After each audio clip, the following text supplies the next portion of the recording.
Hi, it's Levack and Goz live from the Tech East Fire and Water Restoration Studios here. We're best way back in Orioles, tefirewater.com. I just got distracted by nothing. I literally just went by nothing. There's nothing there. I was gonna I was looking. I couldn't even. I was seeing what it was, and it wasn't there.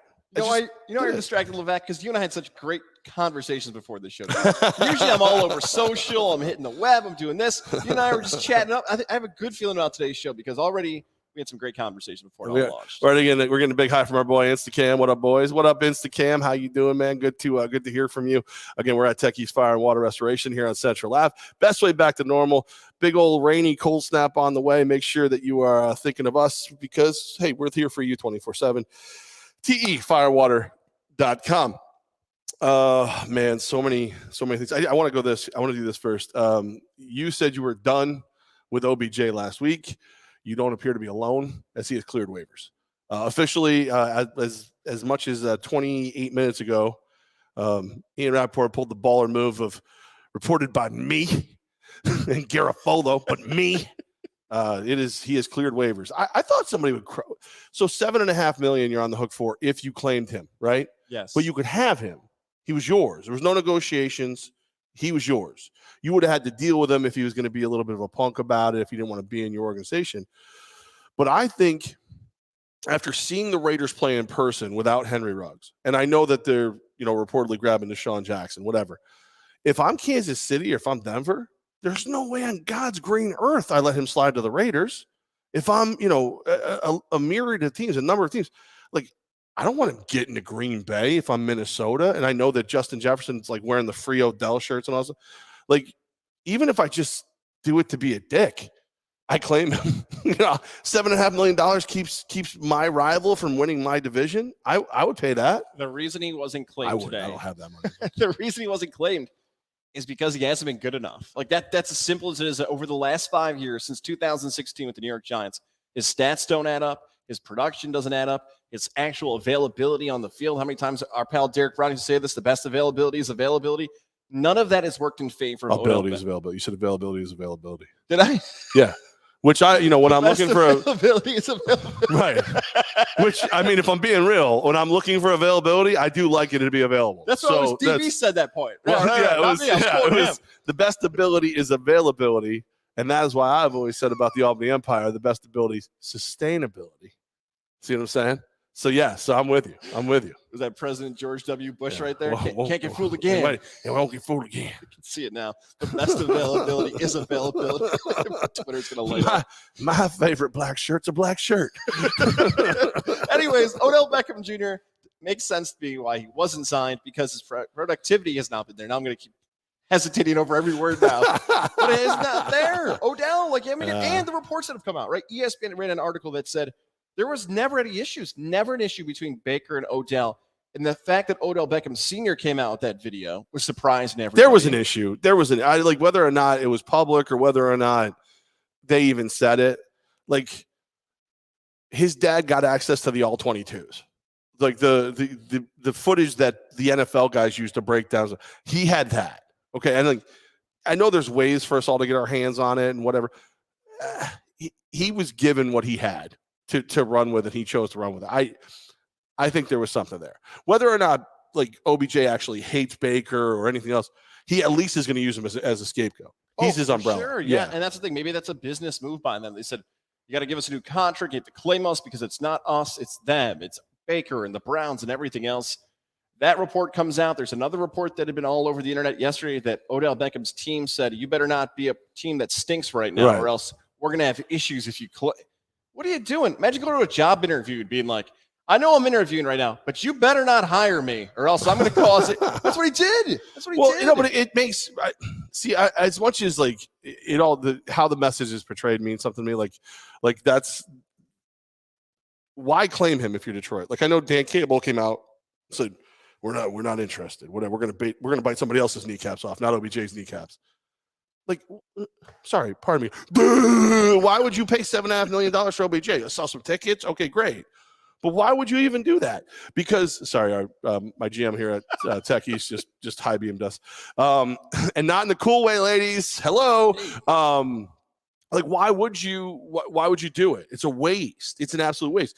Now, if you were a fringe team, my God, I really still can't see. Like let's say I'm trying to think. How about Atlanta? Atlanta's probably decent, or even like the Giants. Like I know that the Giants don't work for obvious reasons, but like where they are, right? So a lot of people have already written them off. Like, oh, you go on a run, you might, you'll play spoiler. If you added a real weapon to your offense that was bought in, who knows? Why couldn't you track down that 7th spot? And then go on a real run, and who knows what happens when you get to the dance. But like again, if Detroit's calling me, if Washington football team is on that list, if Houston grabs me, I'm gonna be a little pissed off. Miami, I'll figure it out because it's Miami and people love Miami. But like even the Jets, like, all right, if Zach Wilson is straight balling and you lose some games because he's out injured, and then you grab me, I won't freak out. But if I'm gonna just waste the rest of this season, yeah, I'd rather you skip me. You could also think of it the Josh Gordon way. Play on a really bad team, get a lot of catches and touchdowns in the second half, and be like, go give me a big contract now in the free agency market that's coming up. That's more of an NBA thing, though, right? Like, play on a really bad team and hope to get a huge contract later on. It's a little more difficult. NFL teams can see through when the stats are coming through. If I had to pick a team right now that Odell Beckham Jr. would have to get picked up by, New Orleans is the one that keeps popping up. He says Green Bay. The reports are out there that he's prioritized Green Bay. Which him on one side, and again, I'm of the mindset that the new scenery, you're going to get the OBJ you want. You're going to get the guy who's going to go out and, if you target him properly, use him properly, 6 to 8 catches a game, almost 100 yards, maybe a touchdown. Like that's who you would. I'm of the mind you're getting, especially if I only have to pay him like that minimum the rest of the year because that 7.5 is coming from Cleveland now. So, am I right? Who knows? But I think that swing. It's nice to say you're prioritizing Green Bay on Beckham Jr. Right. That's wonderful. Yeah. I would like to play with one of the great quarterbacks of all time, please. But the history has not shown the Packers are going to be aggressive to bring in skill players for Aaron Rodgers, even though Aaron Rodgers is technically not available to play as of this moment when we're taping this and when you're listening and everything else. Very nice, Odell. Great. What else do you want to say? I'd also like 10 touchdowns and 1,000 yards. All these things are wonderful. They actually have to come to fruition, though, for you. Do you sponsor the rest of the season by like Pepto-Bismol? Like Aaron Rodgers causing problem. Everybody started calling Karen Rodgers, which is my favorite effing thing ever. Karen Rodgers and Odell Beckham Jr. just out causing problems. Oh my God, that'd be so much fun. Just because we brought up Rodgers real quick, from the media perspective, and I don't know if we've actually covered this. Do you have an issue with the McAfee interview? No. How Pat McAfee interviewed, but Rodgers basically went on like a 20-minute thing and he was on McAfee. Do you think there was an issue of how that interview and the platform and everything else happened? No, because if you're McAfee, it's brilliant because you're the guy who gets Rodgers and you get the real Rodgers. So everybody else talks about what they think Rodgers wants and this, that, and the other. He goes on McAfee and he every single time. I cannot think of one time that Rodgers has been on the Pat McAfee show, PMS, by the way, and not been quoted by the rest of us. Whether we were on terrestrial radio, podcast, talking to your buddy at the bar, looking over from the urinal, hear what Rodgers said. Dude, don't look at me, I'm peeing. You let him have that. You let him have that because now not only are we discussing what he said, we're discussing the way it was treated, but we're still talking about the Pat McAfee show. It's very smart. Yeah, it's not Roy Firestone out here. He's not John Feinstein. He's not one of these. It's not Jeff Levack, the great interviewers of our day. It's like getting there with Goz. My goodness, right? So I guess. What's that? I guess we're giving McAfee a pass. It's but energy drink too, by the way. It's not like. If you expected that to be like 60 minutes, it was never going to be that. Some people are upset about the platform. Could have been 60 minutes of Rodgers. Exactly right. All right. First of all, my favorite realtor, Cindy Martin. What's up, Cindy Lou Who? How you doing? She's here. She says hi. And I love when you guys comment. You can comment on the Techies Fire and Water Restoration Facebook page. You can comment on the Godzilla YouTube page. And you can even comment on Goz's Twitter because Goz is an egomaniac and his Twitter handle is TOMGOZZ. Not quite the egomaniac enough to get the GOZ the way he spells it, but, still got it done. Yeah. You know who you are, Goz, on Twitter. Give it to me. He hasn't posted in like a million years, has he? Yeah, he hasn't posted in a million years. That's right. 8 years. He should probably just give it up. He should just give it up. Be done with it. Monday Night Football. I have to say one of the funniest conversations I've had this year about football is Monday Night Football this week. Because everybody I talk to, what a game. And then instantly, ref screwed everything. Like, wait a minute, was it a good game or not? Like, what was it? What was it? What was it when Pittsburgh ekes out the W over the filthy Chicago Bears? The filthy Steelers versus the filthy Bears, 29-27. Late field goal gives the Pittsburgh Steelers the lead. Meanwhile, the Bears try for a 65-yarder on a November night in Pittsburgh, Pennsylvania, and thinks it's going to go through. Yeah, this game was more surprising than I thought about the actual excitement around it. I think when we had previewed this going into the weekend, I said something along the lines of, if you need something to do on Monday Night Football, don't watch Steelers Bears. Go catch up on Secession or Dexter New Blood or something else. Do something else on Monday night, which, by the way, both shows. Fantastic. Are they on Monday nights? I watch them like on my DVR. Yeah, I watch them on Sunday, but I don't know what everybody else's schedule is on the weekends. Sorry, Cindy, by the way, your answer to your question, why isn't there a Levack and Goz page? Goz is lazy. And also because Techies pays for most of my stuff. So Techies Fire and Water Restoration, best way back to normal. I would think as a realtor who works for Howard Hanna, like our wonderful friend Cindy, you'd be thrilled with Techies Fire and Water Restoration, your best way back to normal. I would think. That's right, Cindy. Just do it for the brand, as they say, and everybody else's brand. And Goz is lazy. Okay, I'm sorry. Talk more about Monday Night Football. It was a good game. Look, Ben Roethlisberger played good enough. Justin Fields, there were some moments in the beginning where you were thinking like, oh boy, both of those quarterbacks under 100 yards passing in the first half. You wonder what was going to happen. Najee Harris is really good. It was a competitive game. I think if you're both fan bases, you've had a lot of times to wonder what the future was going to look like for your teams. Pittsburgh was going in all different directions to start off. They're back in contention. Chicago, they're not the best team in the North Division, but Fields playing better. David Montgomery healthy. I think we saw an Allen Robinson sighting at some point. Hello, welcome back. So there you go. Chicago. Good to see you. But here's the thing with the referees that you already mentioned, the officials in that game. If you're our pal Danny Parkins in Chicago at 670 the score, those are those shows where you just get out of the way and watch the fans go nuts, because those clips have gone viral today of how bad the officiating was, whether it's the taunting call, whether it's the referee sticking his ass out like he's trying to charge, get a call in the NBA. What is going on with that nonsense? He might have been flirting. He might have, listen. It looked like a flirt, like a homecoming dance, like a teenager trying to ooh, dance with me. No, I was like, all I could think is that guy saw all the attention the blonde girl got for doing that to Urban Meyer, tried to do it to what's his nuts over there from the Steelers. I refused to bet the game because how bad my weekend was. Like, I did really well in a couple games and still got my butt handed to me. It was bad. But no, the taunting calls have gone too far. I want them to almost be subjective. Like, if we're going to go out, like, I get it. You can't have the taunting cross a certain level. And like those two levels that it would be me if I was one throwing the flag. Are you actually inciting violence? Like, are your actions going to cause a fight? And a lot of that I'm always going to put on the other guy, like, be smart, don't act up back. The other part is decency. Like, can I show what you're doing on national television if children are awake? If those two things aren't happening, then I want to do it. Wait a second. Say that last part again. Can I show your taunt on national television if children are awake? Okay.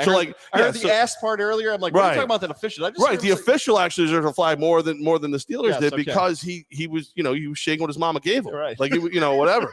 But like the guys who, I don't want to see hand gestures of certain varieties. I don't, if it's so far over the top, like if I'm in your face and I'm like this to you, I'm going to throw a flag, because you have, at that point, when I'm in your space, you probably have the right to at least backhand me. Like, you know what I mean? Yeah, so if it's not those two things, let it go.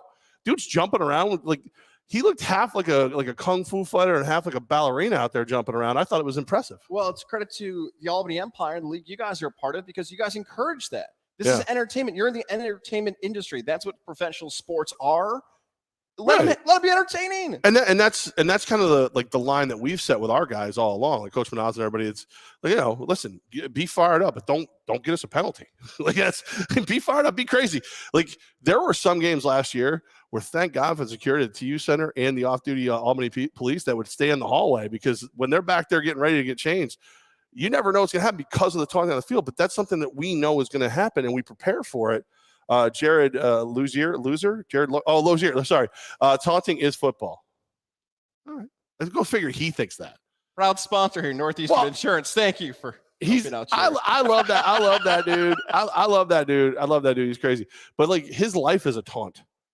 Like, his life is a taunt. Everything he says to me is taunting. His Colts are pretty good, though. His Colts look good on Thursday night. Are they good enough? Did they dig too deep of a hole? Maybe we'll get to that to the rapid recap when you get to that. I got some interesting thoughts on the Colts coming up, Jared. There's a nice tease for you.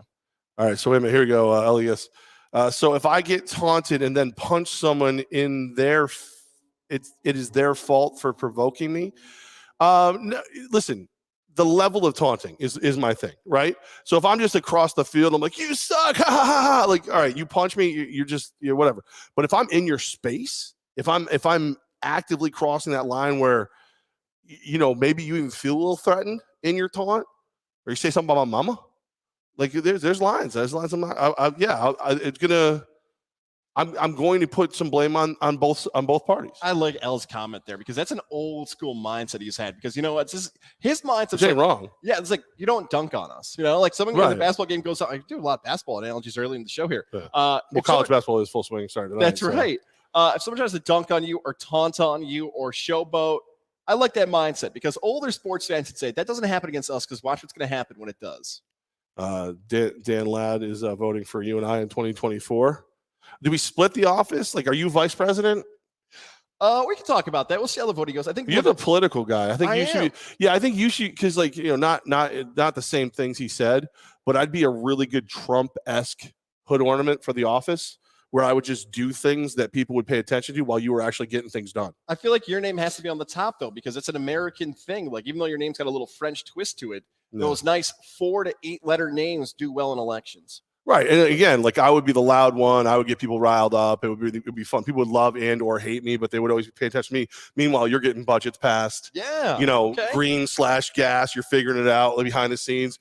And every time you're like, hey, I need this vote to go through what this is going on. I'm like, rock and roll. I'm out. All of a sudden, there's like a picture of me, like just doing a beer bong in the Oval Office. We've been told that you and I did receive some votes in the most recent election for writing candidates. I did it. I voted for us. So did I. I did. Oh, you did too? Good. Some other people left me notes that they did. I'm in. Like I would run. I was thinking about that recently, like with what I do as the team president for the Albany Empire and how bad I go on this versus the way I used to radio. I probably should run for some form of public office just so I stop saying some of the things I say now. Some of the things I say now probably are not the best for everyone involved. Politics is a dirty game. Stay out of that. Is it rigged? Like John Daniel says the game was last night. Oddly enough, his profile picture is a Bears logo. Again, remember Techie's Fire and Water Restoration Facebook page, Godzilla Media's YouTube, as well as Goz's Twitter. Not a Levack and Goz page. 2 reasons. 1, Techie's handles all this stuff for us, and 2, Goz is lazy. Back to John and Jared. We will be live on the Hideaway page this Sunday when we return. Hopefully, both those guys will be there. Jared and John talking. Does that mean we won't be on your Twitter? That is exactly right. They want a little fight with you, John. I don't know. Look, your Bears. I can feel if you're a Bear fan and you're ticked off. I totally get it. You feel like you had opportunities to win that game. The NFL's against you. It was so bad the officiating on the recap on the Monday Sports Center when they cut to Steve Levy and Greasy and Louis Riddick. They did about their 90 to 2-minute recap of the game, and Levy goes at the end. He's like, and we're out of time to talk about the officials. They had no impact on the game. See you later. Back to you guys in the studio. I don't like doing that, but it definitely had. I've noticed that a lot lately. It feels like the refs have a bigger influence on the game than they had, like even the first couple weeks of the season. It felt like even, sometimes it's right, sometimes it's wrong, but it's rarely consistent. That's what I don't like. If it's a penalty on this level, it should be a penalty on many levels and blah blah blah. But no, I'm just glad that I didn't have any money on that game because I would have lost it. It would have been bad. But again, as long as the Bears lose and John Danielle is upset, I'm happy. That's all that really matters in my world. I just as long as John's upset, I feel pretty good. All right, let me see. Oh, Jared's not going to be there with us. No tequila for us. What is going on Sunday? Jared? He's going to be at the Tortuga Music Fest in, I believe, Florida. He'll FaceTime for a quick tequila from the Drunken Taco. You know what I'll say to that? This is why you need a Jared in your life, whether you're listening on Apple, Spotify, YouTube, wherever. Like, comment, do a shot at tequila with Jared. That's how you tell us you like the show. Northeastern Insurance. This is the guy who's going to take care of you no matter where he is in the country. He's got your back. He remembers us. He does. Your investment. Hopefully, you hit a big bet, maybe a 5, 6, 17 parlay. Jared will probably tell you not the best way to invest your money. He'll tell you the right way to invest your money, whether it's protecting your business, your car, whatever you need in your home that needs that insurance coverage to get the right price to save some money and to make sure you're ready for 2022. Jared Lozier, Levack, it's going to help you through that. For more, why does everybody who hangs at the Hideaway have like these weird names, like for more information on Jared, check out our front page on Apple and Spotify if you're listening on demand, or back to our YouTube all throughout the entire show right on our ticker below. She's cute. What are you poking at? Girk, what about bourbon? Girk, I can't do bourbon on the show anymore. You've got some angry emails. Actually, I got like everybody loved it. Everybody loved it. They egged you on. Bourbon has one of two effects on me. They're polar opposite. Bourbon either mellows me out or it's truth serum. Like it's 100% truth serum for me. So like if everything around me is good, like I'm so chill with bourbon. Like I just like, what's up, guys? Everything's cool. How you doing? When there's like a scary movie and everybody jumps, I'm like, hee. But like if one thing goes wrong early in my bourbon experience, actually, you know what? I know what it is. I usually sip bourbon. Girk had me doing shots of bourbon. Yeah, you guys were doing shots. Yankee Distillers too good to do shots. Got to sip it on the rocks. That's my jam. That's the problem. That's why I got a little salty and started jumping around trying to slap people. If you missed that, by the way, just go back. Just go back to the other episode, or go back to our YouTube. You can just scroll ahead like an hour into that episode. It's the longest and dirtiest episode ever, Levack and Goz. Just scroll ahead and listen to what happened. I actually feel bad because poor Sydney Barton from Howard Hanna is our first one on the show, and that's the show where I'm like, you know what? I'll slap the hell out of you. But in the meantime, you should get your home through Cindy. We were sipping. No, we were not. John Danielle says he hates us, or hates me at least. And the Beer Monkeys. It was Bourbon Monkeys that night. The Bourbon Monkeys. The Beer Monkeys got me at MetLife over Sunday. I went to MetLife with a decent amount of cash in my pocket. Came back with singles, and I had almost broke my knee getting to the truck next day because the kid drove the truck home from Jersey. And I felt like something crapped in my mouth. Well, let's get into this. I know we usually go to the end with the New York teams. I kind of want you to give me the full feel of Giants Raiders. Mike says, unfortunately, he saw it. Sorry, Mike. For the rapid recap of the NFL. Before we get to the rapid recap, though, I want to give some love to one of our partners as well, Johnstone Supply in Troy. Our guy, Tom, who's a big Titan fan. He's interested to hear your take on the Titans coming up here. 518. 272-5922. For a good time call. 518-272-5922. With the now dark and cold weather here, it is November. The clocks are set back. You can rant and rave about daylight saving time all you want, but Johnstone Supply in Troy wants to help you to make sure your home is heated properly this late fall and into the winter, whether it's something as simple as changing your furnace, making sure your air filters are updated, whatever it might be in your home, or just to make sure you're finding something that's more efficient. Maybe you've had something in decades in your home. Make the change. Visit them on 6th Avenue in Troy, 518-272-5922. If you see our guy, Tom, talk to him about the Titans, you're going to see him with the mustache, the Soch, which he's embracing that nickname. He's embraced it. It's like, I would like filters for my air conditioner and an autographed picture of the Soch. Check him out, 6th Avenue in Troy. Make sure you make it a part of your holidays coming up. Updating your home. It's Johnstone Supply in Troy, helping the capital region for decades. Support them today. All right. So I've had since we did the show Friday live from Hooters, great time. Love all the people at Hooters. Obviously don't love all the people who were watching. It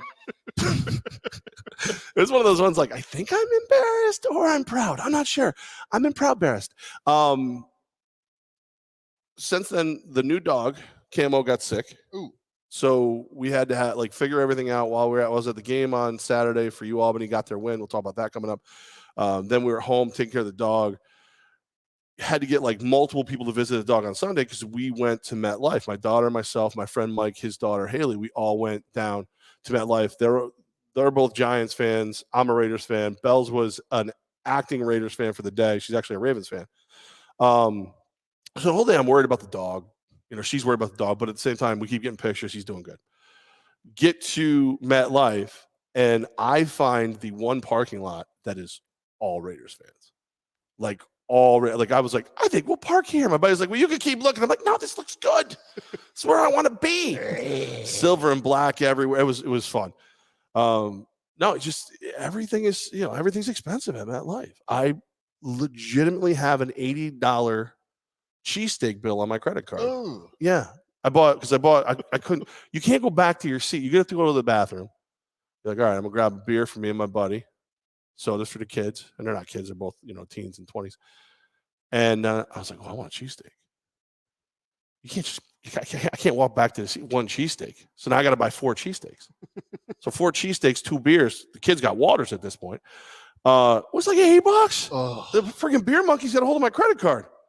Damn beer monkeys. The bourbon monkeys are way worse than beer monkeys. You got to watch out for them, though. It looked like a good crowd, too. Like, Raider fan in particular can get a little crazy, a little wild. I don't know if the makeup was in the parking lot or anything else, but it seemed like a good – look, you and I have been to some games at MetLife where the crowd exited quick, and maybe the Giant fans – the team wasn't always – look, they're still sort of struggling, but in comparison to the last 5 years – John Tacchielli is looking for a Levack shirt, not a Levack shirt, like you have, Goz. So apparently that's a Levack shirt. I guess I'm the dinosaur. I'm sorry. Go ahead.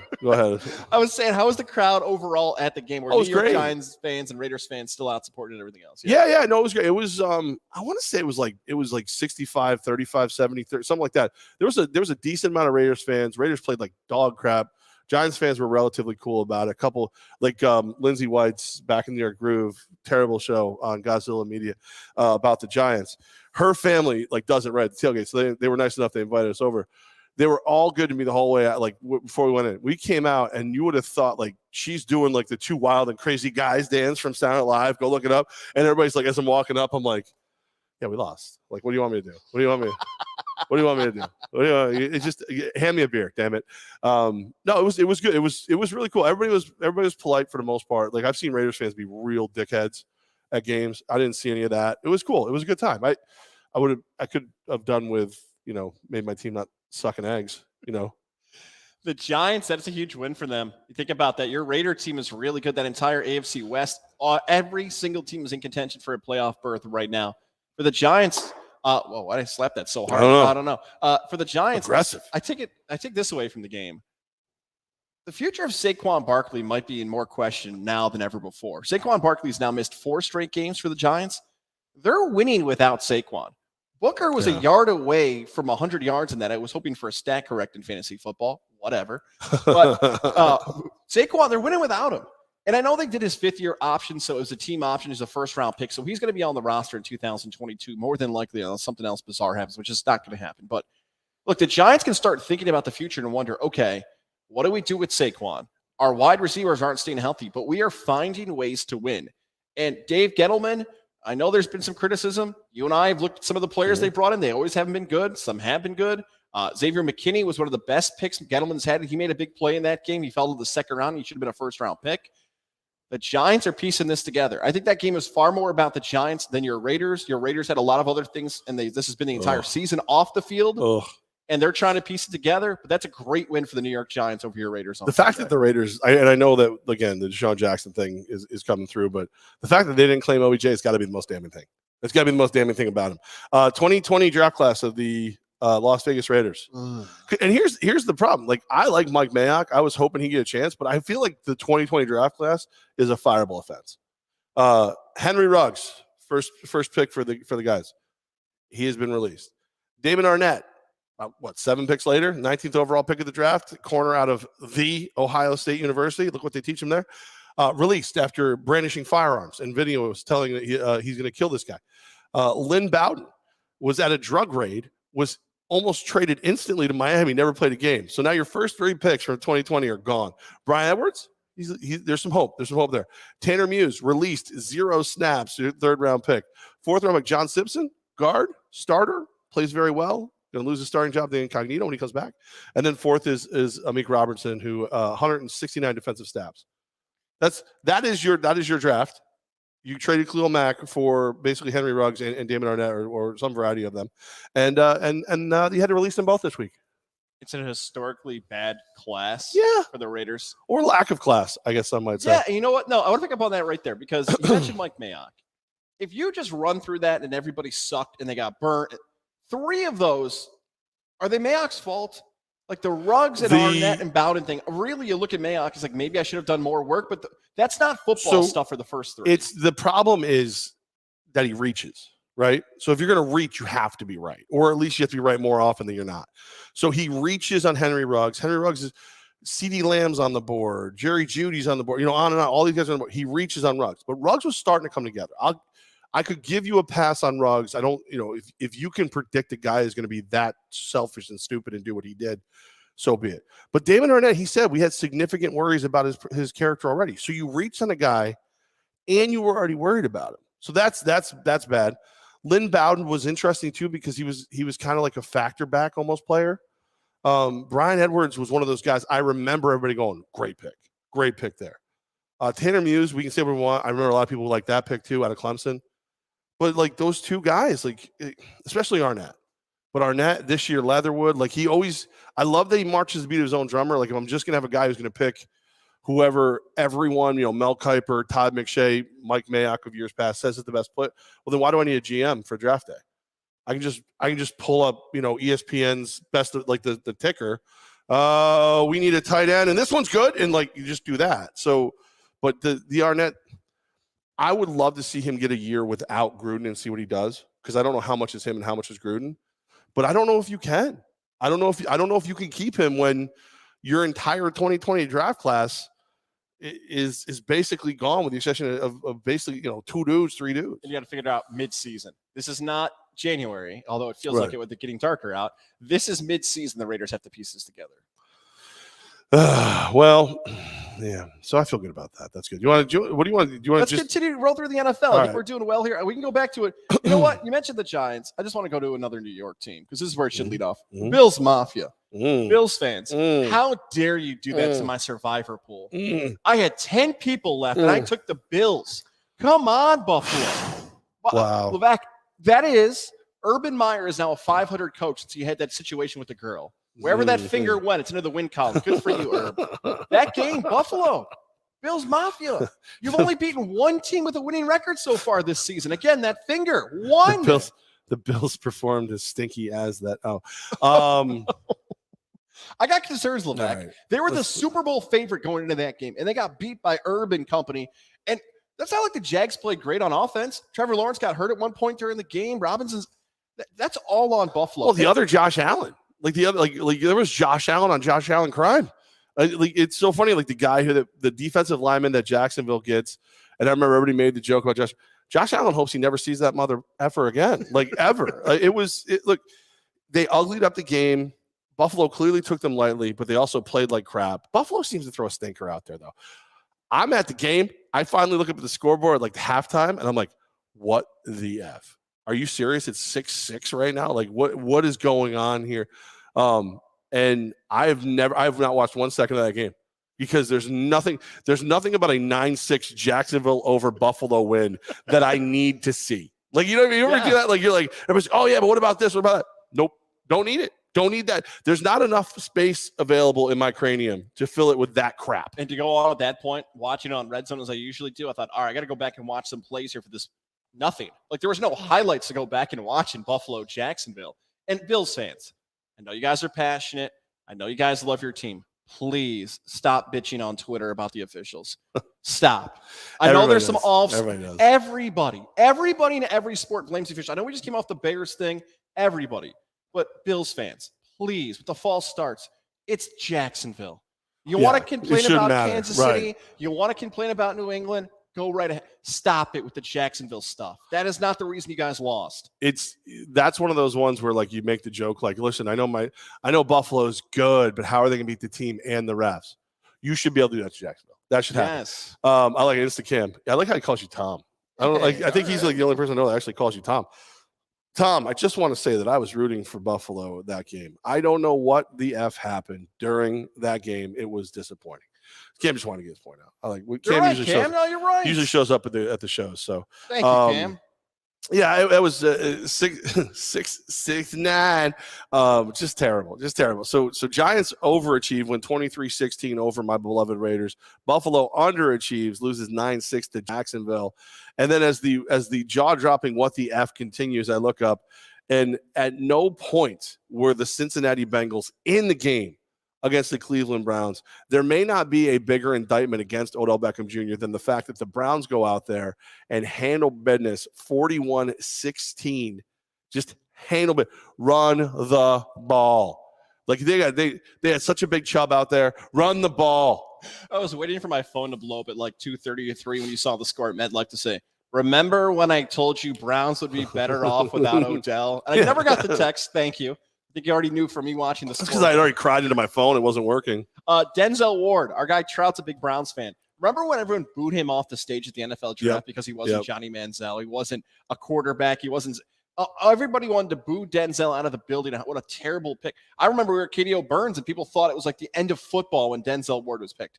He's awesome. As for the Bengals, I mean, this feels like a franchise thing now at this point with those losses to the Jets and just a beat down to Cleveland.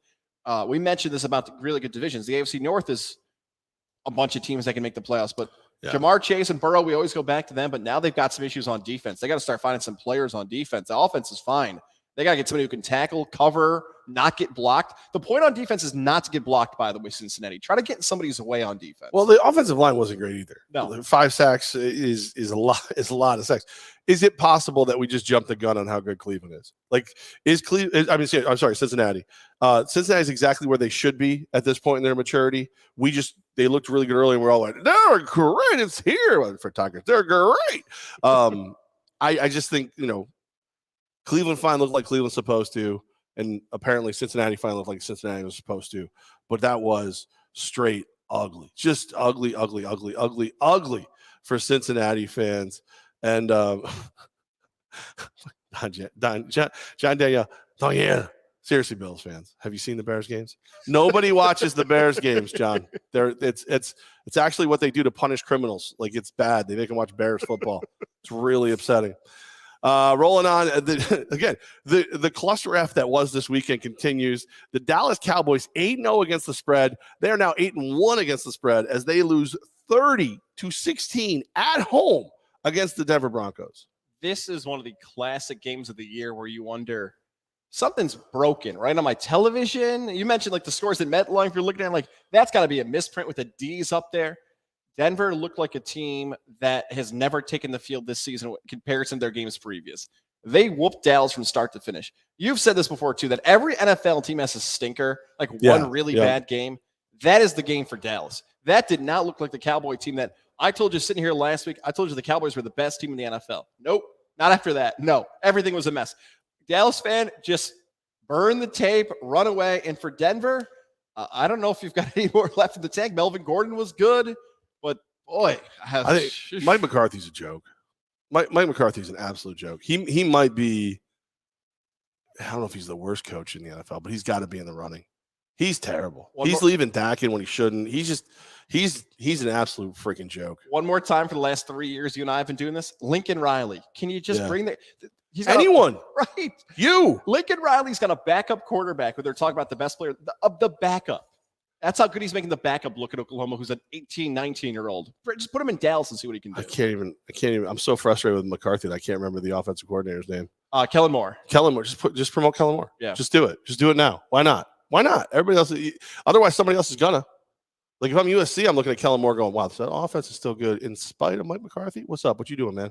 How would you like to come hang out? The Houston Texans lose to the Miami Dolphins 17-9, the final score. 3 total points scored in the entire second half of this game. For two teams that love to trade with each other, this game, I mean, it cured insomnia. Like, whatever you needed to get some sleep, this was your game. These teams stink. They're so bad. Yep. You hope after a victory, you feel like your team's moving the best direction. I know we just joked about John about saying this is the prison punishment, the Bears. No. That is. Yeah. That Miami. And it goes back to actually what happened off the field. That's more interesting. There's a lot of prisons. We can punish them all. Deshaun Watson didn't get traded before the deadline. He's going to waste a season of his career. Still no suspension from the NFL. Who knows what's up with Deshaun Watson and his future. And Tua breaks his knuckle on his throwing finger. Dolphin Twitter, you and I have had some interesting years with Dolphin Twitter, which is a weird, strange black hole to go into. Dolphin fan is done with Tua. They're done. Yeah. Like, just take the field. They want none of this nonsense with Tua anymore about injuries and everything else. It's worse because Herbert looks, even when Herbert's bad, he looks better than Tua. So, that's And I thought the Dolphins could be good this Me year. too. I really thought they had what it took to be good this year.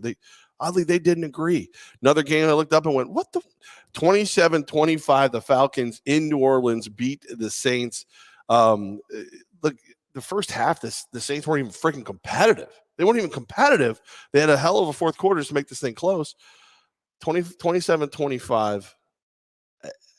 Again, I don't understand this week of football. It's nice to be right once in a while. If you remember our Hooters show, I said my favorite play the entire weekend was Falcons money line over the Saints. I knocked one down. They're not going to happen often, so just get ready out there to right once in a while when it happens. That game was a situation about the Saints quarterback. Sean Payton thinks he's smarter than he is sometimes. The classic mistake for all professional coaches that he's like, I don't need a quarterback. I'll play Trevor Siemian, a.k.a. Travis Seaman, and I'll play Taysom Hill, and I'll play whoever I want. No, you're still going against a divisional team, a professional Atlanta squad that maybe's got a Hall of Fame quarterback in Matt Ryan. Kyle Pitts decided to catch the ball for once. That was nice. And Cordell Patterson's the fun fantasy story of the year. Yeah. Cordell Patterson. Cornell West, whatever. Cordell Patterson was great. A big catch at the end of the game. Corduroy pants? What? Makes it happen. My mind is just going through names, right? Just randomly out of nowhere, Tom Gurka. Fuck Ben Simmons. Just out of nowhere, just randomly. Did you say Ben Simmons recently? No, I hope that's Gurka's thing. I hope he just walks in the show, randomly walks across the camera, says it, and leaves. That's his bit. We're trying to work out something where we're gonna I know John was looking for shirts. We're actually working out something where we might have some shirts. I think we might have to get a Gurka, just we can asterisk out the U and the C. So it just says fuck Ben Simmons and then Tom Gurka and the date. Right yeah, no, just his name, just his signature or something. We'll give him. We'll buy a bottle of bourbon with the proceeds to make up for using his likeness. It's just out of nowhere. It caught me. I thought it was funny. What I got right? How about those Patriots? 24-6. They take out the Panthers. I thought the logic was simple on this one. Bill Belichick made Sam Darnold see ghosts. Sam Darnold has a concussion and is playing. He's going to see ghosts with this. Oh, wait, it might be the other guy who couldn't beat out the guy that you made see ghost. Pats get the win. Sam Darnold, all right? For Jet fans, talking about things we got right, things we got wrong, he's awful. He's terrible. Look, Belichick, blah, blah, blah, great coach, all that stuff. Ghost, blah, blah. Yeah, it's all true. Sam Darnold, since he showed up to the Panthers, his stats are so dumb. It's 4 touchdowns to 10 interceptions. PJ Walker, XFL zone, he actually was a better option to start that game than Sam Darnold. Sam Darnold, we're at the point now, Jet fan, where you can sit back and think, man, we got a pretty good deal for Sam Darnold. We got a second-round pick coming up. We got a few more picks. He is horrendous. And I can't believe we're going to say this after 1 year with Joe Brady and Rule and everybody else and Robbie Anderson and McCaffrey. He might be one and done in Carolina. This might be the last year as a starter for Sam Darnold. He's playing that bad. They tried to get Deshaun Watson. Yeah. If you're Houston, and I know there's a no trade clause, don't you find a way to get him to take the deal when allegedly Christian McCaffrey's on the block for him? You have to, at that point, you have to do it. Paulie's here, our guy Paulie. He's a little shy, but there you go. Here he comes. There's a play in that game. Where it's a 1-score game, right? Carolina's driving down the field, and Sam Darnold throws such a terrible pass, throws at the Patriot defender's chest for a pick six. You're like, what are you doing? And maybe we overrated Sam Darnold because he had one good season at USC and a historically great Rose Bowl, but he is bad. Well, I honestly feel like he's one of those guys that we will never really know what he could have or would have been because the Adam Gase experience, the Bulls, all that stuff. And then by the time he gets somewhere where he has brains around him, I think he's broken. Again, once you say I see ghosts, you're toast. It's over. You can't. No one's ever going to let you live that down. Belichick knows it. Belichick is in his office hitting the Staples easy button all week. I don't even need to think on this one. My hoodie's tight. I'm so excited. New England's back in the race for the AFC title, by the way. AFC East title, I should say. I know a lot of people want to give Mac Jones the Rookie of the Year because he's quarterback and he's not playing bad. I'm Jamar Chase. I think Najee Harris actually leapfrogged Mac Jones in my book. I think Mac is third, maybe. And I haven't even started digging into the defensive rookies yet. I've got no issues with that because you stack those guys up, Harris and Chase, with the overall players of their positions. You're talking about Harris right now as a top 10 back. And if someone wants to make an argument that Chase is maybe as high as top 5 might be too high. No, you know what? I'll let you be bold enough. That's how good they are. Maybe Jamar Chase already statistically is a top 5 guy as a receiver in the league. Maybe the best game of Sunday, the battle to wear purple. Vikings fall in overtime, 31-34 to the Baltimore Ravens. Ravens are – it kind of bothers me that the Ravens aren't in the conversation for best team, at least in the AFC. What a cursed franchise Minnesota's been this season, and maybe of all time, right? You should have beat Dallas with Dak Prescott out. You can't get the job done. They are up twice in this game, and once in the second half, up 14, and can't close the deal. With back-to-back 2 touchdown deficits, it's fine to talk about Lamar Jackson as the MVP of the league because of that performance he had, rushing and passing. He's figured it out. And with basically he's gotten so much better as a passer. So much better. Le'Veon Bell's their running back who's making the plays for him right now. Lamar Jackson, that is an MVP effort out of already an MVP in the league. That's how great he was. Actually, let's talk about cursed at running back, though. I mean, you had to go get Le'Veon Bell. You've had every running back in the league you've had this year, and they've either got hurt or something. It's amazing that they're as effective as they are. Latavius Murray got signed, and he was hurt. Yeah. He was hurt in the game. He's hurt. Now the guys they signed for the guys who were hurt are hurt. That's because he's a dick. He's out with my buddy Ben Carl, UAlbany former fullback after the game. He's all right, but Murray's a dick. All right, the Los Angeles Chargers. This is one I like the over, so I got this one right. I'll take it. 27-24. Chargers beat the Eagles. I thought the Chargers were just the flat-out better team.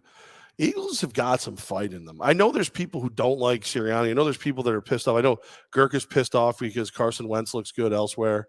He's a total Philly fan. He said the F Ben Simmons is from all of Philadelphia. But there's something to the way they're going. Like Dan Campbell has that team fighting for him in Detroit. They're just god awful, and maybe they're starting to quit now. There's enough talent, and it feels like the guys in the green have bought in to the systems of Sirianni. Next year, Philly fans, you got a lot of first-round draft picks. You got a chance to maybe have 3 top 12 picks. Next year's the year for Philly, like you said. The guys are buying in. The Heisman Trophy winner, Devonta Smith, really good. Justin Herbert, man, he gets better every single week. We mentioned Tua earlier. He was never this good. I'll say it in college. This was not the same Justin Herbert. Brandon Staley, everybody for the Chargers. They're getting bold at the end of that game. Staley does what he wants. Like, nobody, has anybody even noticed me? I know it's all with the Rams in LA. I'm just going to do what I want over here for the Chargers and be bold and do crazy things. He was getting all the love for a minute or two. Yeah. Like, he was the guy getting all the love for a minute. They're really good. Levack and Goz live from the Techies Fire and Water Restoration Studios. It is a rapid recap on a Techies Tuesday. Don't forget you can watch us and comment on Techies Facebook page as well as Godzilla Media's YouTube. Sunday morning, we're doing our hideaway show. I know Corey from Greenwich and everybody wanted us to get back over there, so we're very happy to be doing that as well. Another one I got right.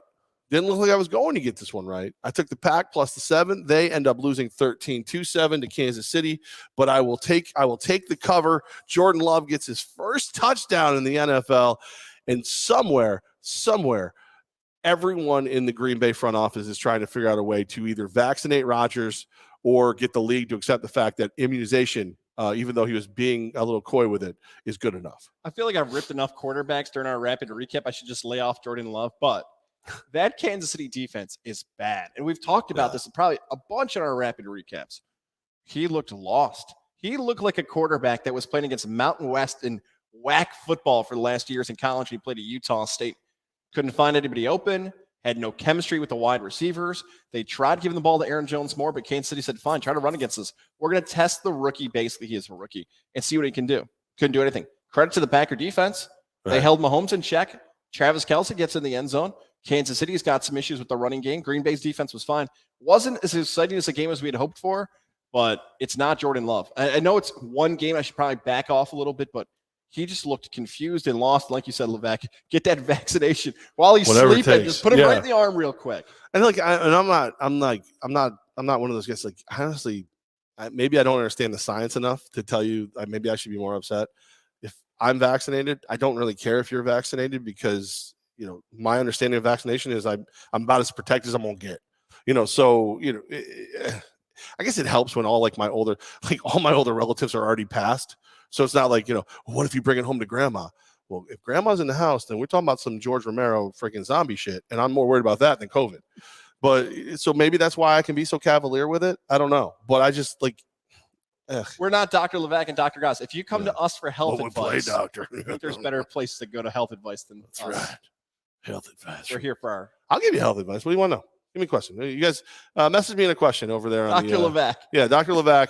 Hashtag Dr. Levack on the Techies Fire and Water Restoration Facebook page or Godzilla Media YouTube. Well, Dr. I'll give you medical advice. I feel like the Doogie Howser music should be playing in the background. You should be typing really loud. But Godzilla Media is too cheap to get the rights to music. So that ain't going to happen. Arizona Cardinals 31, Niners 17. Couldn't have got this one more wrong. Arizona, I'm shocked how much they kind of morph. Like they were this finesse passing team.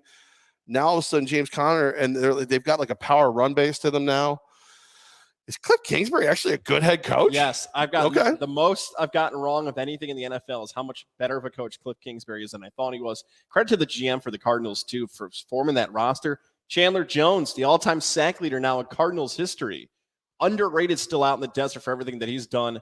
Totally with you, Levack. With no Kyler Murray, with no DeAndre Hopkins, they smacked around San Francisco in that game. Insane. I can't buy into Arizona, which tells me that if we actually do get credentialed to cover the Super Bowl this year, they'll be there. And we'll have to figure it out. Can you imagine like this year, Arizona versus Baltimore, a completely legitimate Super Bowl matchup?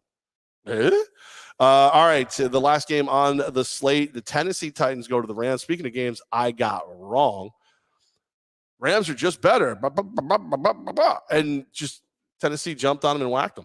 It was bad. 28-16. The Titans roll on. Now, you were yelling and screaming about the Titans to our poor guy, Tom McGrath, over at Johnstone Supply in Troy. I think you were saying they were no good. He was intoxicated when he was telling you how good it is. Do you want to apologize to Johnstone and Tom? Fuck no. No, I don't. Whatever.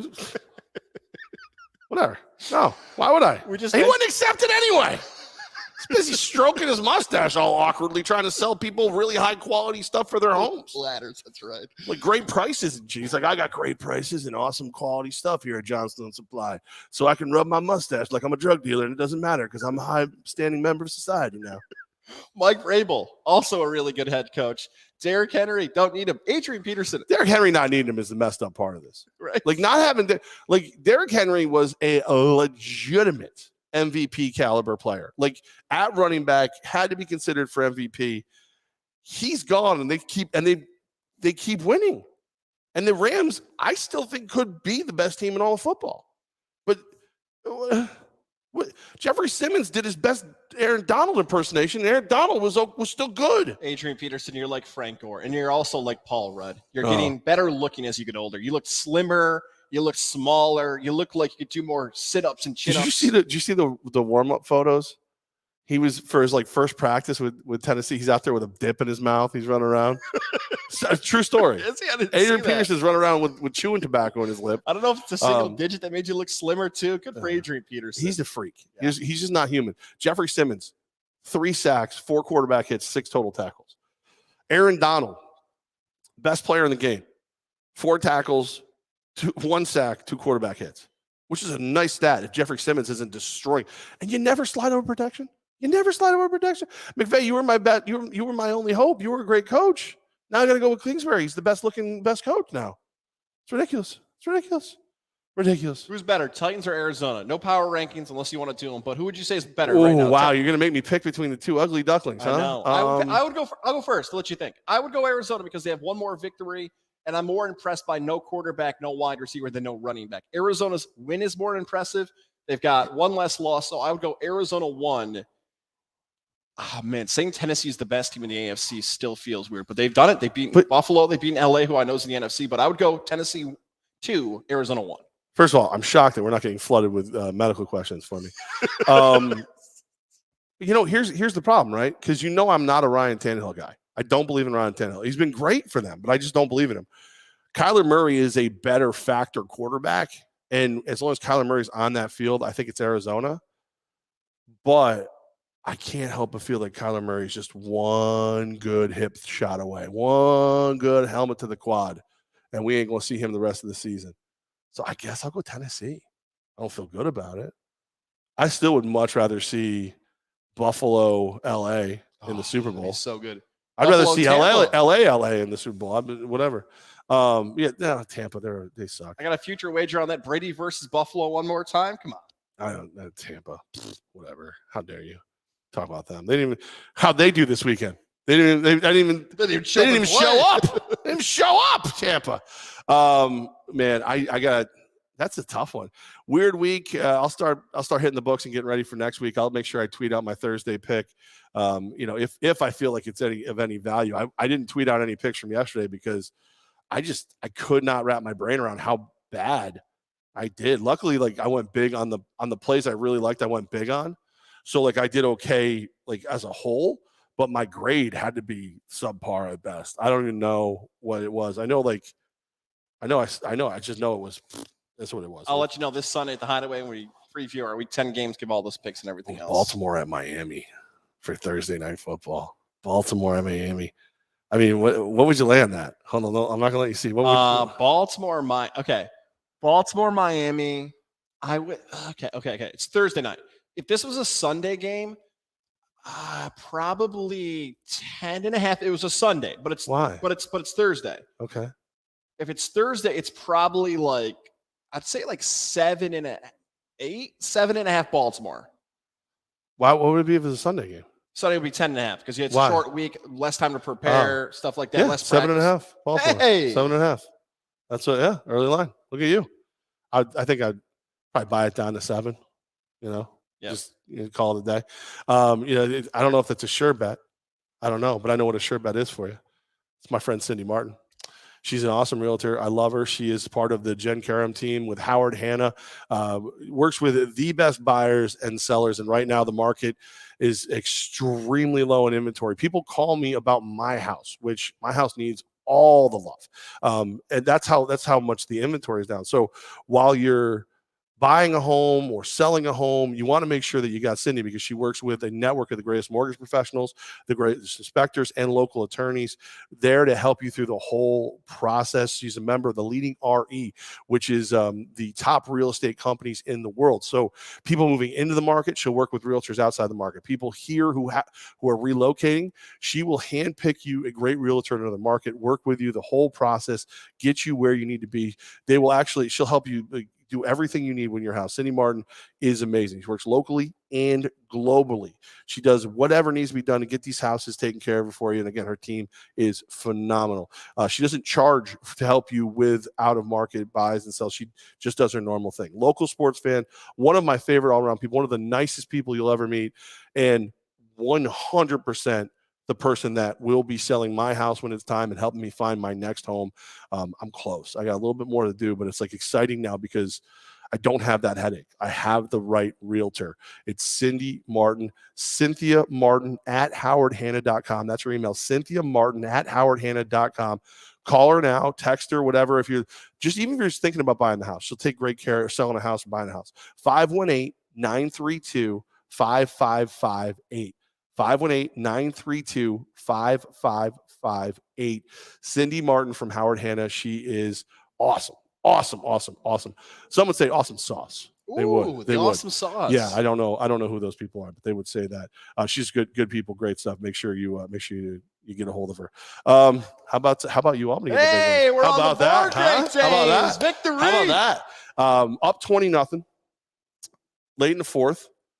Give up the score, and you would have thought by that time on the Great Danes sideline, because Goz knows this, and if you've been to the Great Danes home games, a lot of the stuff that we do on the promotion stuff is over in the opposite corner because it's just an easy place to set up and do everything.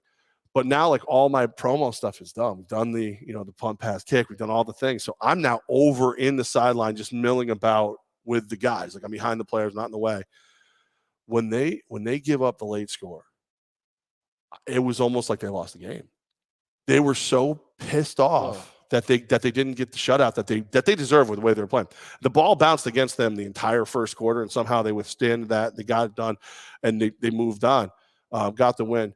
Almost gave up another score, and at that point, like, you could just kind of see everybody. Like, the offense is like, you almost need like 20 get back coaches because they were all right there on the sideline, ready to go, cheer on their guys. They were cheering for the turnover happens, sigh of relief. Carl Mofor, who has what was it, 45 carries, 232 yards, the most carries by an FCS running back in 5 years, and most he wanted carries in school history. And he wanted the ball each and every time. When he's in there they finished the game, kneel downs, the whole nine. Him and Undercuffler had this like moment. It was awesome. Got to talk to Coach Gattuso and Mark Benson, the athletic director, and Vic and everybody over there. And just this feeling of like you finally saw how hard they had been working come out on the field. Another home game this week. Senior game is this Saturday. This was a staff appreciation game. But the senior game is this Saturday, which you got to come out and check out this team because, man, they play with heart. Yeah, cheer on these seniors. Let them go out in style for Great Dane fans. Let's go back to Carl Mofor. He's a bad Mofor. Yeah, bad Mofor. Hindsight 2020, you could say, should that have been the mindset for the entire season just to give Carl Mofor 25 to 30 touches a game? That number is a monster for a college running too much. back. Yeah, it's easy to say now, like, oh, you gave the ball 40 times. You could have done that all season. No, like college running backs do not. He would have exploded. And look, if you get to a 2nd and 12 or a 3rd and 14, you're not going to run the ball. Like this is not Army, Navy, triple option 1950s football. We're not going to see the Great Danes flip off, and coach offensive coordinator Joe Davis is not going to flip it like that fast. So he looked so relieved. It was awesome seeing Joe Davis. We know how good of a coach he is. Right. It's just he needed. It's so great to see these breaks finally go in the Great Danes' favor, where the work pays off, like you said, and hopefully they finish off the season on a strong note. I honestly feel like it was one of those games where 222 yards on the ground, 2 touchdowns, 45 carries from Mofor. I almost feel like it was one of those games where like every play would have been read option.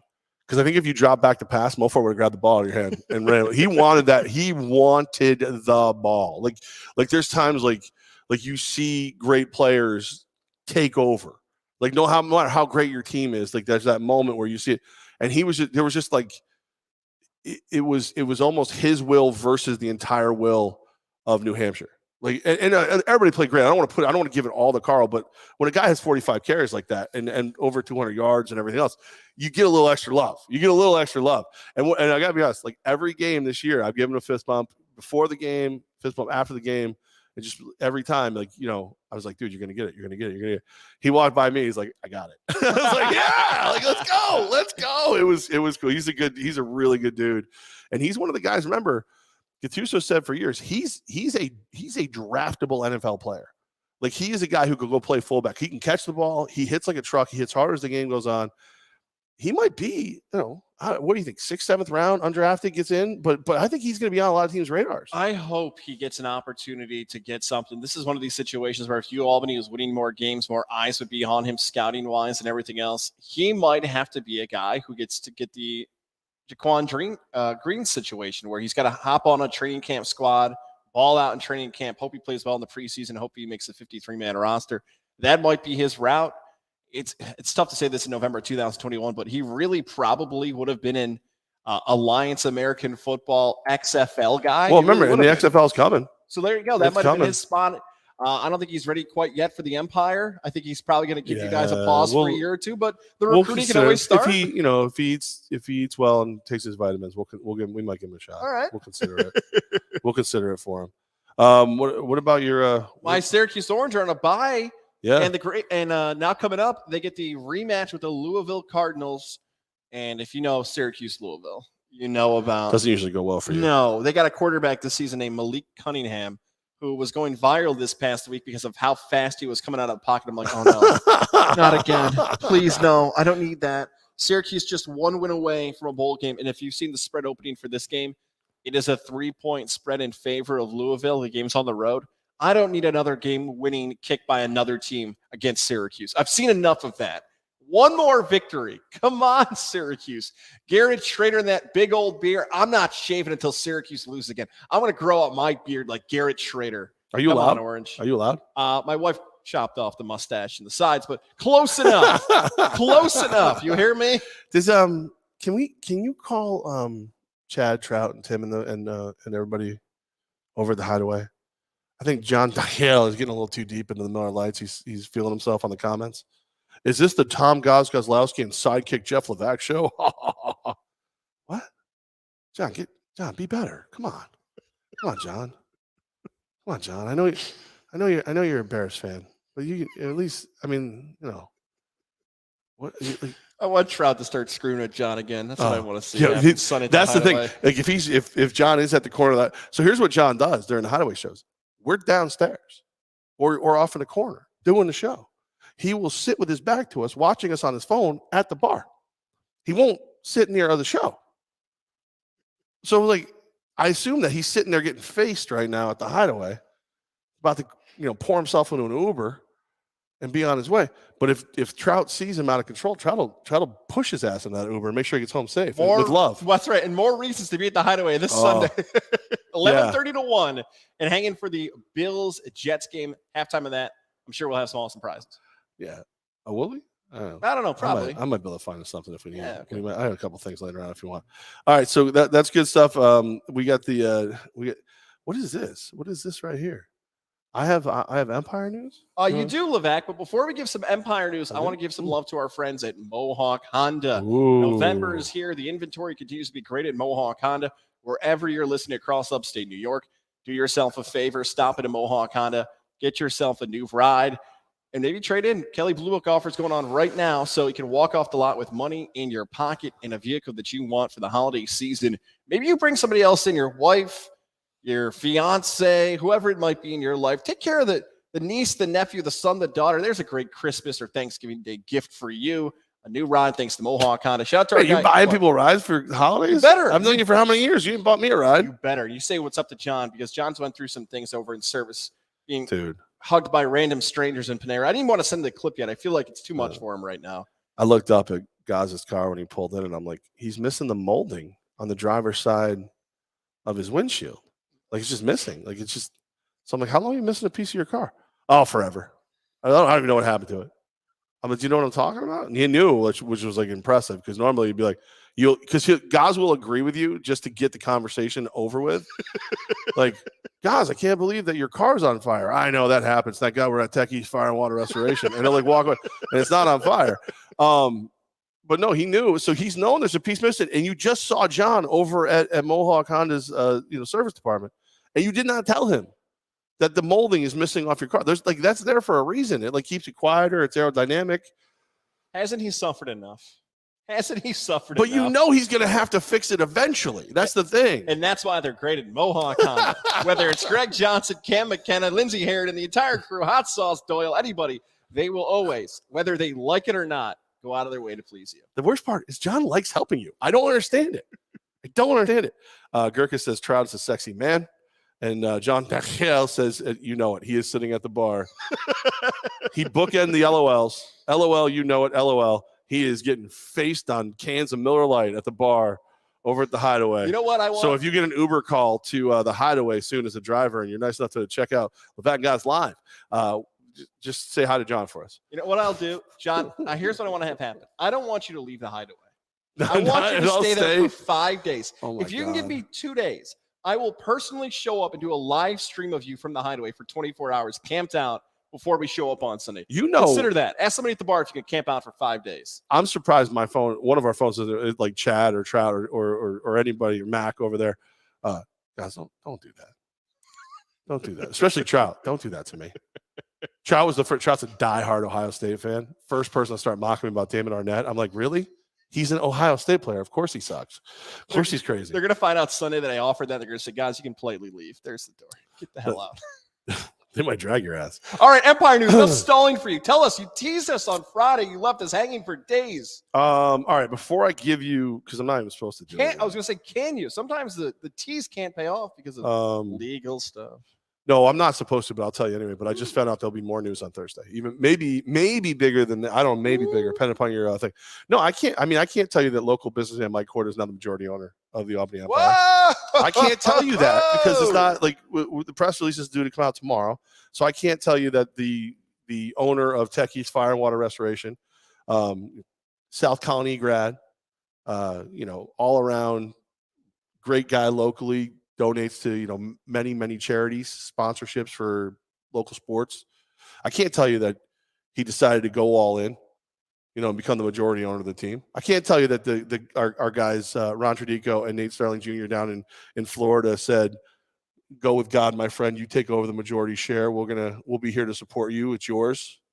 I can't tell you that Mike Corder proved to them that he loves the Cap region and the Albany Empire more than anyone. I can't tell you that. Let's go, Mike Corder. That is great to hear. This is the second time he's been majority owner of it. Think about it, because he bought the rights to the intellectual properties. He then traded that to be part of the team, and then bought in deeper and deeper and deeper. Now he owns it all again. Well, not all. There's a couple owners involved, but he's the majority. He is by far the majority owner of the team. To quote the great Austin Powers, what does it all mean, Basil? What does it mean for the Capital Region that a local owner is the majority owner of the Albany Empire? This team's not going anywhere. Like that's number one. Number two is it's streamlined. A lot of really smart people were involved in this, and the problem with smart people is they don't always know that it's better to kind of listen to other people once in a while. So now we've got a centralized lightning rod who is all about the Capital Region. He's all about the community, who was an investor in this team on a sponsor level before he owned it, and now the majority owner. So it's good news for us here in the Capital Region. Like all the people and then we all know there was drama. There was weird crap going on. That was one of the other reasons that he pulled me aside and he was like, look, I'm just going to dive in with both feet and make sure this stuff runs the way it's supposed to. And I went, you're crazy. You're crazy. I don't want to be president. Can I be something else? And he said, no, you're stuck here forever now. So he's awesome. He's like I said, this is the guy I believed in. We've been friends. I've known him since kindergarten. He's now the captain of the ship. But it's what you want to hear if you're an Albany Empire fan, if you're thinking about coming now back out to the 10, if you're a Capital Region sports fan, that because of the drama that's happened through the press and everything else, there may have been people who wonder, what does this mean for the future? What does it mean for the new play? That's what you want to hear. A local person in Albany is backing the team. Right. They're not going anywhere. This is the Wolf of Wall Street scene with Leo. All right. That's what Mike Corder just did for you. That's what I'm thrilled about for the upcoming spring. And I cannot wait because it's going to be fun doing this with you, finding out all the news that's on the way, whether it's a schedule release and anything else that happens with the league coming up for the next few months. There'll be news Thursday. Oh, I like this. Big news Thursday. Big news Thursday. I might even just because when I was thinking about how to deliver the news, I might let you do it. Because I think it'll be funny if you do it. I feel like we should do this. I feel like because you want the Levack and Goz specific channel, I feel like the Godzilla Media channel should just have a President Levack playlist. And then you just wait, the music plays. Press conference. And then you just pop up live. You do a quick video and then you pop off and that's it. I don't know if you want to do it on Instagram or whatever you want. I will just toss it out there that's a spot for you if you want to do it. I love Girk says Yankee Distillers will back the Empire. I mean, drinking with us is a good support. We'll go with that, but I know you're not gonna. It's not like Girk's gonna buy in, cheap bastard. Thank you guys for another show. You're the best. Can't wait to the show at the Hideaway. Now I gotta go call my Uber. LOL, John. Thank you. We're not done yet. We got a couple more. We got a couple more quick things we gotta do.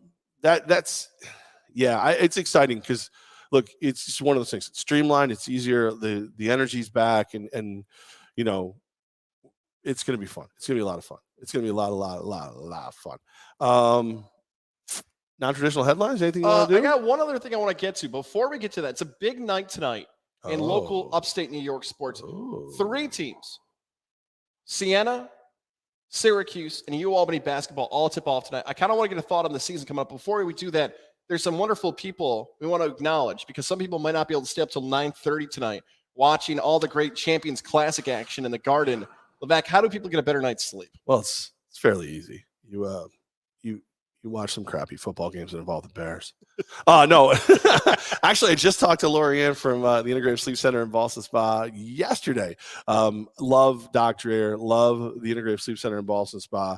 Always happy to talk about them and point people in their general direction. Our guy Kyle, who longtime listener of the other show, who found us over here, he made the call. He went and he got his mold, so he's getting his mouthpiece. Now, if you snore, you are not sleeping well. If you have sleep apnea, you're jeopardizing your health. It is gray season. It got dark. The sun came up at 7, I think, this morning and went back down at 7:45. So you got to make sure you get a good night's sleep. If you hate the idea of the mask, in a lab sleep study, 518-885-6185. 518-885-6185 is the number to call. It's a mouthpiece custom made for you. They'll make the adjustments they need to make for you, get in there, get you comfortable. And then when they do, it keeps your airway open, which is what you need. Like the other way, and it can be a little distracting. Somebody who's listening on their Right. the audio side, it's like, oh, my headphones. There's a demon in my phone.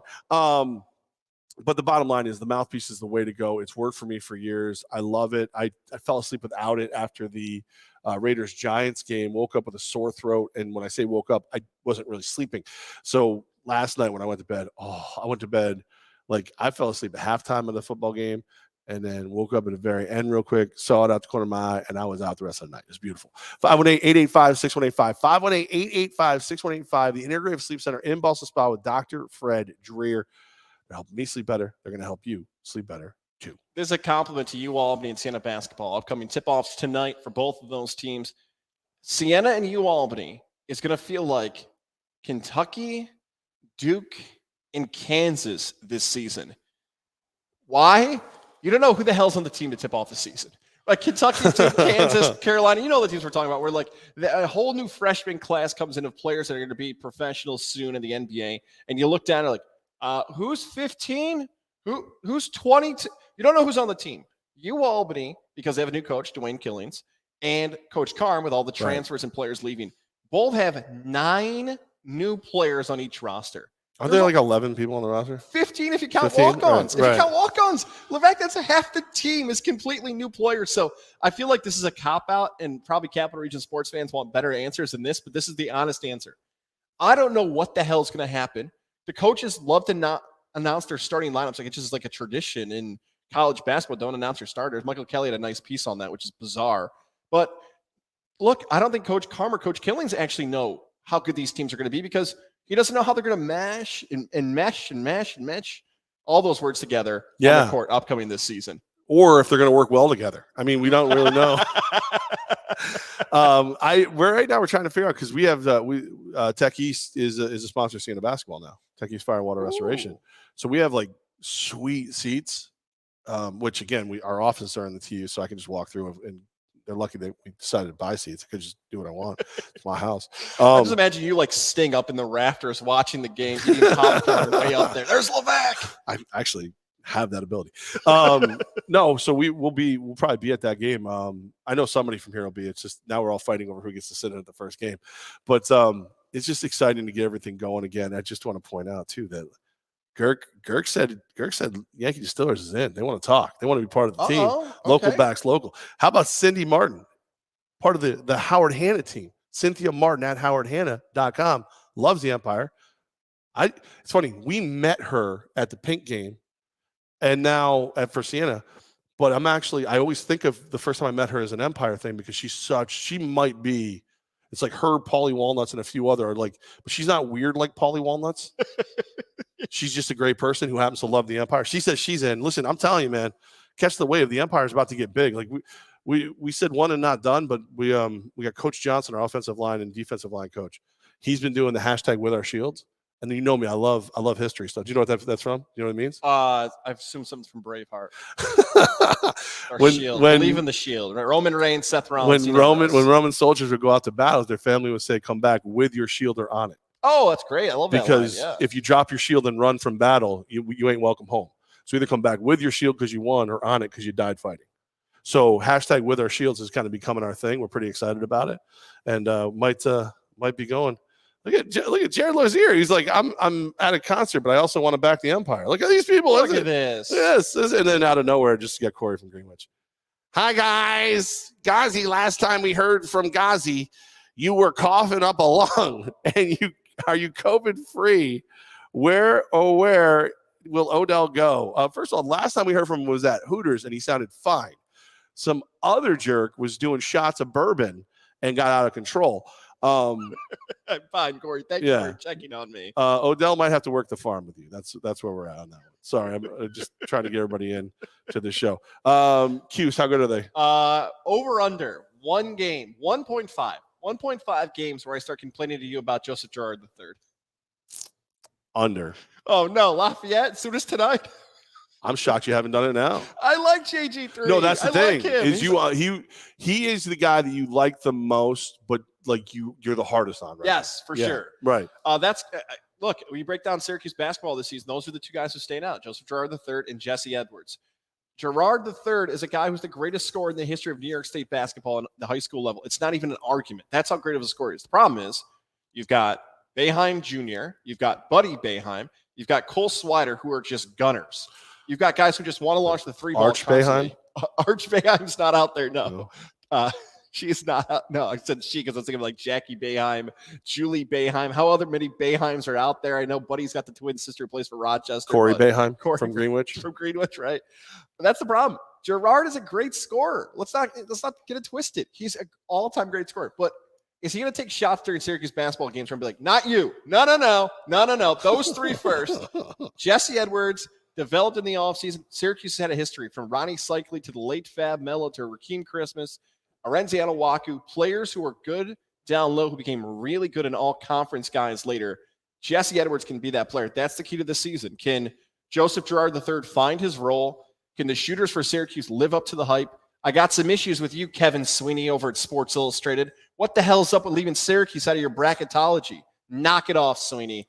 Redhead from Northwestern. I got some Twitter support. But Syracuse could be a tournament team. That's the issue. Sweeney was one of our interns. He did a great job. Great job. I wish I had the footage of me launching the baseballs at him in the back when I was getting ready for my first pitch to the Valley Cats. A kid didn't have a glove, and I'm just throwing baseballs at him. That's how you treat interns. Do you know who I ran into? Now, one of the people at the block party, or the tailgate party, I should say, for the Giants Raiders game. Brian Radigan, one of our former interns. No, Tyler Gregory's dad, another former. Oh, yeah, no his dad. Way. His dad. Yeah. So I said, I said to his dad, I go, your kid was great. However, we needed him for a tournament, and he didn't show up. So he's dead to me. Yeah, that's right. Syracuse is a tournament team. Unfortunately for UAlbany and Siena, I think both teams will struggle to get above 500 this season. All right. And Siena's the hardest one because they're back. Yeah. Siena's gotten screwed by COVID. They should have been in the tournament in 2020. They would have played Kansas. Last season, they win them back, and they have the horrible loss in the quarterfinals to that no-good Rick Pitino and Iona. I don't even know where to start on those guys. Like, I love Dwayne Killings. I love Coach Carm. I think they're both – if anything, I'm going to bet on Siena right now because I know Coach Carm always gets the most out of these teams. But Killings is exciting. I can't wait to see what happens tonight, see where they're at. And then Boeheim's like 2 gajillion years old. Coach, like every time Boeheim walks onto the field, I hear the old guy from "Welcome to Jurassic Park," and here comes Boeheim. Don't even read the stats of how long he's coached anymore. It's just like laughable. Coach K is retiring. Coach K is done at the end of the season. Yeah. Roy Williams is retired. Yeah. Coach Boeheim's the only one left. Also, one other quick shout out, Coach Chris Murphy, Union basketball. Bumped into him. Loves the show. We appreciate Coach Murphy and Union. Hopefully, at some point this season, we'll get you on. I was supposed to get you on today, but I know you're busy with the season. Now you're in season. Coach, when you're not busy, we're not going to force you in season to come on this show. You've got stuff going on now. We appreciate it. We shouldn't have to force people to come on this show. It should be, listen, as long as he's willing to let his reputation take that kind of a hit. That's all that matters. That's what I'm worried about. Coach Burke over at Skidmore has already given me enough grief about his squad and Hobart and everything. Now I'm supporting Union now. Coach Burke has already rolled in the mud with us. He's fine. He can come on. I just want to, that's what I'm saying. Like, ever since you started saying the F word on these things, I just want to make sure these coaches are okay. You know what they're diving into. Okay with that. I love it now. Like, it's become a mixer on here. So Girk's like, I see canned cocktails with the Empire Marketing sold at game. Let's go. And then Cindy, good idea. Listen, those are two people who've never met a good time they weren't happy to be a part of. That's what I'm saying. Okay, would we be able to get Cindy, Gurka, or you listening right now, wherever it is, to this non-traditional headline, to this event? Okay. You and I had to say this before the show, before we went live, because I thought it was a prank. I thought it was the Onion. Are we getting Darren Williams versus Frank Gore on a boxing bout the week before Christmas? Is this a real story that's happening? This is 100% a real story is happening because Jake Paul is a freaking madman and whatever he's making cash. So these guys now everybody's looking around and like, I bet I could make a couple $100,000 easy, just getting smacked around a little bit or smacks. So everybody's jumping in. The downside of this is, I guess this means Frank Gore is not going to play in the NFL this year. And Darren Williams, I forgot how much I hate the way he spells Darren. Deron. Frank Gore, how many people are Going like this for the Ravens. How many more running backs till they get down to Right. Gore, huh? Titans, how many more? You could still sign them. Like, if Adrian Peterson's still in the league, why not Gore? Gore would have had a chance to continue to add to a Hall of Fame career. I know some people want to argue these never been all-time great. He's a Hall of Famer. With the running back value that's going to happen for the next 10 years, Frank Gore's Hall of Fame. If you're going to keep saying the best ability is availability, or as God says, the best availability is availability, like Frank Gore's got to be, he's like just he blew out both ACLs in college and played 35 years in the NFL. Yeah, and to Darren Williams, who was at one I still have his first sweater, the one he wore in the first game with the leather helmet. Frank Gore, yeah. It's pretty cool. It's pretty Darren badass. Williams, when he was in college, he played at Illinois. That team was a great team. They lost the finals to North Carolina back in 2005. G. Brown and others are really good. But it was between him and Chris Paul. Who's going to be better, Chris Paul or Williams? Both generational talents. He was good, Williams, but he just exactly right. Chris Paul's a Hall of Famer. Darren was a really good NBA player. That's what you want. You want to see me get in a fight with like other Knicks fans when I start pissing and moaning that Chris Paul isn't a Knick. Like my boy Jamal, who like we usually get along on 100%. He will try to fight me over CP3. Oh, Jamal, ball with Jamal. That's what I was. Is it happening? No, it's not happening. Yeah. Did you have like Lindsay make him a logo already? Jamal and I were in early talks. That's what I'll say. So like I'm sitting here like, so Lindsay White, who is my director of media relations, she's my assistant and more over at the Empire. She does great work. I look over the one day and we're in the middle of a couple other things. I'm doing something else and I go, are you making like an Empire like Knicks logo? She goes, no, Goz asked me to make this. And I'm like, well then do that on Goz time. She felt so bad that you asked for it and she didn't have it ready that she was like sneakily doing it in the corner. We were like, it was like lunch break or whatever. It's really like, good. Whatever. It is really a good logo. She does great work. We call her arts and crafts for a reason. So Jake Paul is fighting Tommy Fury, his younger brother, and then Williams versus Gore. Why are they doing this? Darren Williams has made like $100 million, and Frank Gore, what are you doing? Where'd the money go, man? Why are you fighting somebody getting punched in the head for the living? Jake Paul was on the Doug Gottlieb show yesterday, and Jake Paul said that his bone density in his face has gotten stronger because of boxing. That his body has begun to evolve because of boxing. That his nose and his cheekbones are stronger than they were before because he boxes. I have no idea if that's a thing. I know, like if you fracture certain things, they do when they mend, the bones will mend stronger. But I think Jake Paul is just a fucking lunatic, and I hate that he's actually kind of good at boxing because every fight I just want to see him get the living doo-doo beat out of him. I can't stand the guy. And that's why it works, and that's why people might buy this fight. Our guy Mike Heck, MMAfighting.com. What the heck? Yeah, maybe we'll get him on to preview this fight. Nah. He said the thing with Paul is the traffic he drives because of what you just said. People Google him, they go on YouTube, they want to see his past fights, they want to see his videos. So when people are searching Jake Paul, it helps out all these articles and videos and everything else.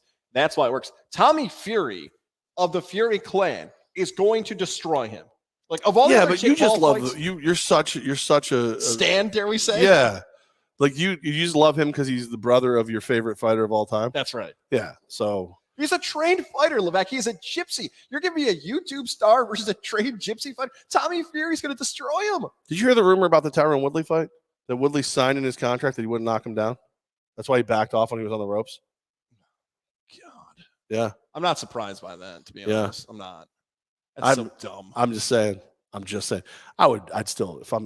that to get him in there and I'd beat the living tar out. He'd kill me. I'm old and fat, but I'd get a shot in. I'd poke him in the eye at least once. One good nut shot. Yeah. When you said I'm just saying, it sounded like OJ, like you wanted to play. Hey, Twitter world, it's yours. Hey, Twitter world, it's yours truly. And there's the latest OJ video where he starts talking about Ruggs and everybody, and I'm not Ruggs. Who he was talking about?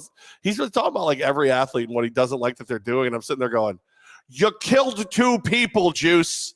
And then you pistol whipped a dude over your memorabilia. I feel like you lost the moral high ground. Juice was at a Bills game recently. Yes. Oh, OJ. The Juice is loose. He is out there. I'm just saying. Man. Should we end every show like OJ? I'm just saying, and that's how it signs off every time. No, I'm going to do a shot of bourbon and threaten to fight people. There's a new way to end shows. Thursday, be on the lookout, AlbanyEmpireNAL.com. We will have big news about the upcoming season. Sunday, we're going to be live at the Hideaway. We love hanging out at the Hideaway. I am so excited about a good Bloody Mary. Very excited about it. Thanks to the Integrative Sleep Center in Boston Spa for helping me sleep. Thanks to Cindy Martin at Howard Hanna Realty, Cynthia Martin at howardhanna.com for, helping people get into the dream homes and get rid of the homes that ain't the dream, if you know what I'm saying. Thanks to Goz for not farting during this episode. Thank you to Northeastern Insurance, Jared Lozier, Mohawk Honda, Johnstone Supply in Troy for all the great sponsors to help out Levack and Goz and more. Check them out. GozLimited.com, Apple, Spotify. You're going to see it. You have a Integrative website? Sleep Center and more. Yeah. Am I on the website? Yeah, you're on there. Did you pay for my likeness to be on the website? You're like, do you owe me money right now? I'll see you Sunday.